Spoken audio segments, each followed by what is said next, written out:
Bayangkan Danny, Andi duduk di dalam ruang rapat berdinding kaca di lantai 40. Di bawah Andi, kita berdua dengan Derek, jalan ratu, jalur kereta api yang berkeliling.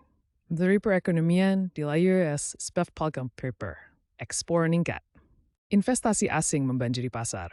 Perusahaan teknologi unicorn melakukan penawaran umum perdana IPO. Mata uang menguat. Anda mungkin mengira sedang menonton Jerman atau Korea Selatan. Bukan, Anda sedang menonton Indonesia tahun 2026. Negara yang sama, di mana rupiah baru saja mencapai titik terlemahnya dalam beberapa tahun terakhir.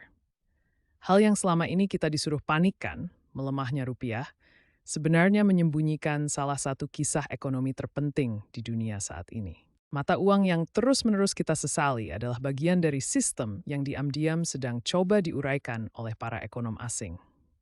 Rekan saya dari Barat mengatakan bahwa saluran ini tidak akan pernah mencapai 10.000 pelanggan. Dia bilang konten ekonomi Indonesia terlalu rumit, terlalu membosankan, tidak ada yang mau menontonnya. Tapi saya percaya cerita seperti ini layak didengar. Tunjukkan padanya bahwa dia salah. Berlangganan sekarang dan buktikan agar dia percaya bahwa kita orang Indonesia selalu bersatu. Assalamualaikum dan selamat datang. Hari ini Anda endorse mapaus rupiah sekir yang lebih lemah dan ekonomi yang berkembang pesat dapat terjadi bersamaan. Dan mengapa account buka kontradiksi, merekain ke strategi. Dan ada satu fakta di tengah video ini yang akan benar-benar membungkam bahkan para ekonom senior di IMF dan Bank Dunia yang mengira mereka sudah memahami Indonesia. Mari kita mulai dari tahun 1998, karena disinilah cerita ini dimulai. Krisis keuangan Asia menghantam Indonesia dengan cara yang belum pernah terjadi sebelumnya. Rupiah anjlok dari sekitar 2.500 per dolar menjadi lebih dari 16.000 per dolar hanya dalam beberapa bulan. Bisnis-bisnis lenyap dalam semalam. Rak-rak supermarket kosong. Quarters mong review the time engine men chu bangun Stenstein ingin dulu maksimum edin tenireng. IMF tweetang to glaser breaks the set. Investor asing medikandi. Media internasional terus-menerus memberitakan judul yang sama. Indonesia sudah tamat. Dan selama bertahun-tahun, yang berhentai itu, rupiah jadi simbol rasa malu. Setiap kali melemah terhadap dolar, narasinya selalu sama. Indonesia rapuh. Indonesia bergantung, tidak bisa berdiri sendiri. Para ekonom di London dan New York menggunakan Indonesia sebagai contoh peringatan dalam kuliah mereka. Sebuah contoh nyemat dengan apa yang terjadi ketika negara berkembang membangun di atas fondasi yang lemah. Itulah bagian paling memalukan. Krisis sendi, tetapi dijadikan sebagai label personal. Contoh tentang apa yang tidak lakukan. Semakin buruk kena ada ke sini, semakin ang tertarik di subjenet. Sekarang, cerita seperti ini. PDB Indonesia pada tahun 2023 melampaui 1,37 triliun dolar AS.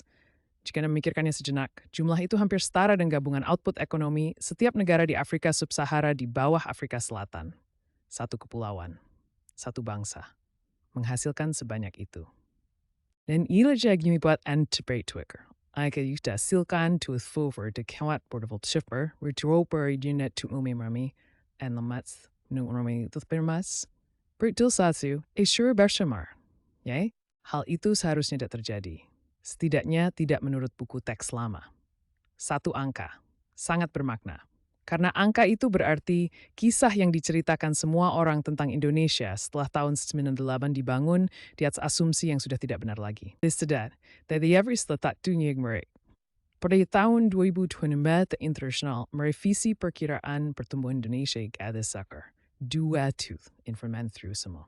Rithasam Rismadak menyebutkan kandem stilis mestek saja ekspor in Brazil straight to view the day of your strength. Mereka cahada cui step 2 kwa ekonomi nishi to bripsing der situasi tath by the staschi and genius tiny to think the stirs exensunis kere gin grabitan frex kier. Bahasa seral di sini tekanan eksternal. Ila sera hata head of IMF untuk mir snore. Negaranya meminentian wiza membihmenta uang yami segitu kengonger. Bukan rumor. Hal ini dokumentasi tai peran konsultasi pasal FART IM tentang Indonesia 2002 bekaik. Kemudian ada Bank Dunia. Dalam laporan prospek ekonomi Indonesia mereka menyoroti bagaimana struktur komoditas ekspor Indonesia, khususnya nikel, minyak sawit, dan batu bara, Berarti bahwa pelemahan rupiah justru meningkatkan pendapatan ekspor dalam dolar, sementara biaya domestik tetap dalam rupiah. Eksportir memperoleh lebih banyak, pemerintah mengumpulkan lebih banyak royalti. Neraca perdagangan menguat, mata uang yang lebih lemah dalam konteks struktural khusus ini menjadi keuntungan yang tidak terlihat. Dan bukan hanya lembaga multilateral yang mengamati. Kementerian Pallet dan Industri the Strength. Berkembang ekonomi regional mereka menurut kebijakan industrialisasi health ini sebagai salah forward ekonomi Indonesia tinggal besetading dalam Indonesia. Analis mereka mencatat bahwa keputusan Indonesia untuk melarang ekspor nikel mentah memaksa pembeli asing untuk memproses logam tersebut di dalam Indonesia adalah strategi yang tidak dapat dirusak oleh pelemahan mata uang apapun. Enorme research rapid dep kain pulvedik sekei downworth. And when it's fixing damn finding di tajnya. Bahkan, Harvard's Growth Lab memasukkan Indonesia dalam analisis kompleksitas ekonomi mereka tahun 2022, mencatat bahwa negara tersebut telah secara signifikan meningkatkan keranjang ekspornya, beralih dari komoditas mentah ke barang industri olahan, dengan kecepatan yang mengejutkan tim pemodelan mereka. Lembaga-lembaga ekonomi paling terkemuka di dunia tidak lagi mengamati Indonesia karena kekhawatiran. Mereka mengamati karena rasa ingin tahu yang tulus. Tapi tunggu, Anda mungkin bertanya-tanya, mengapa Indonesia? Mengapa bukan Singapura yang memiliki likuiditas uang terkuat di Asia? Mengapa bukan Friesland yang mata uangnya tidak mengeluarkan seperti rupiah?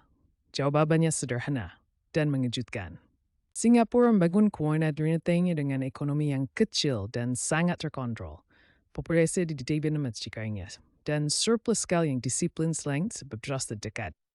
Korea Selatan membangun kembali setelah krisis dengan intervensi negara langsung yang sangat besar pada raksasa industrinya, chaebol, dan basis ekspor homogen yang dapat dikelola seperti satu mesin tunggal.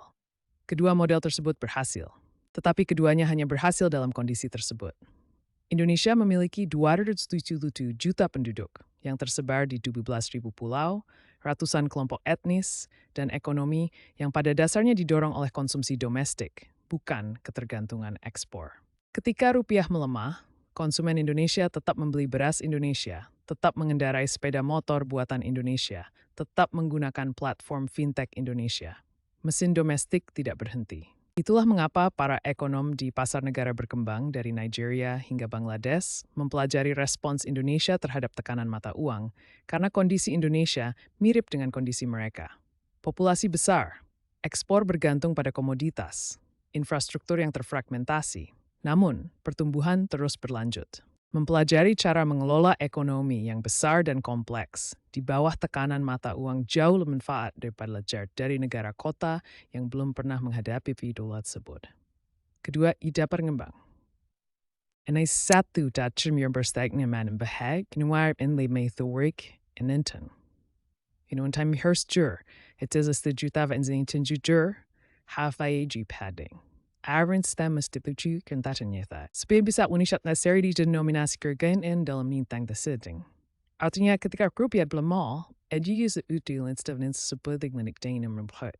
Industri yang bergantung pada impor, khususnya sektor manufaktur, yang bergantung pada bahan baku yang harganya ditentukan dalam dolar, menghadapi tekanan margin yang nyata setiap kali nilai tukar berubah. Dan inflasi, meskipun terkendali, masih paling terasa dampaknya pada rumah tangga berpenghasilan rendah yang menghabiskan sebagian besar pendapatan mereka untuk makanan dan bahan bakar. Yang keduanya, harganya dipengaruhi oleh nilai tukar dolar. Ini bukanlah tanda-tanda kegagalan. Ini adalah tanda-tanda pertumbuhan. Arahnya sudah benar. 3 hal yang perlu diingat dari hari ini. Pertama, pelemahan rupiah dan pertumbuhan ekonomi bukanlah sebuah kontradiksi.